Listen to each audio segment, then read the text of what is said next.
Koalitsiამ არჩევნის თავისუფლებისთვის უშიშროების საბჭოსთან არსებული უწყებათა შორის კომისიას პოლიციელის მეხსიერების ბარათი გადასცა. უშიშროების საბჭოში შეხვედრას კოალიციის წარმომადგენელი ია მამალაძე და ირაკლი მელაშვილი ესწრებოდნენ. როგორც ია მამალაძემ ჟურნალისტებს განუცხადა, უწყებათა შორის კომისია კოალიციას დაუკავშირდა და მათ დღეს გადასცეს ყველა მასალა, რომელიც მეხსიერების ბარათზე იყო განთავსებული. კოალიციამ მოითხოვს, რომ შეიქმნას საზოგადოებრივი კომისია, რომელიც ამ ბარათის იდენტურობას ეჭვქვეშ არ დააყენებდა.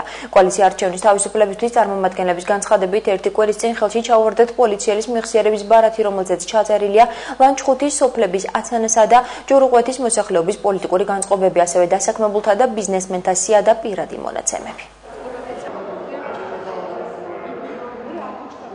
გადავეცით ჩვენი მოსაზრება იმის შესახებ, ეს ფაილები სად იყო დამზადებული, ეს მარტივი დასადგენია, ეს ერთ შეხედვით და ვიზუალურად.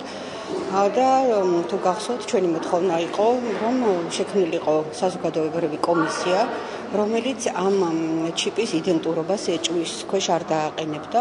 ჩვენ ამაში ეჭვი არ გვეპარება, მაგრამ საზოგადოების მხრიდან უფრო მეტი ნდობა ყოფილიყო და ამავე დროს ეს როგორც მტკიცებულება ისე ჩათვლილიყო, სწორედ ამას ვითხოვდით.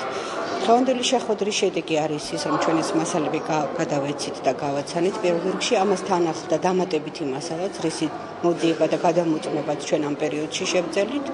და ამავე დროს შედეგი იყო ისიც, რომ კომისიის მხრიდან არის სურვილი იმისი, რომ ამაზე მუშაობა გაგრძელდეს.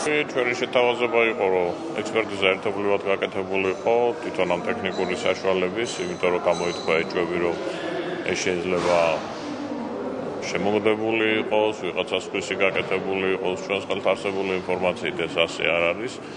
მაგრამ როდესაც ნდობა იყოს უფრო მეტი, უჯობესია რომ ეს გაკეთდეს ერთობლივად და სახელმწიფო ორგანოები ჩაერთონ ამაში და არა შინაგან საქმეთა სამინისტრო მხოლოდ იქიდან გამომდინარე, რომ მათ უკანონო საქმიანობას ეხება ეს ყველაფერი.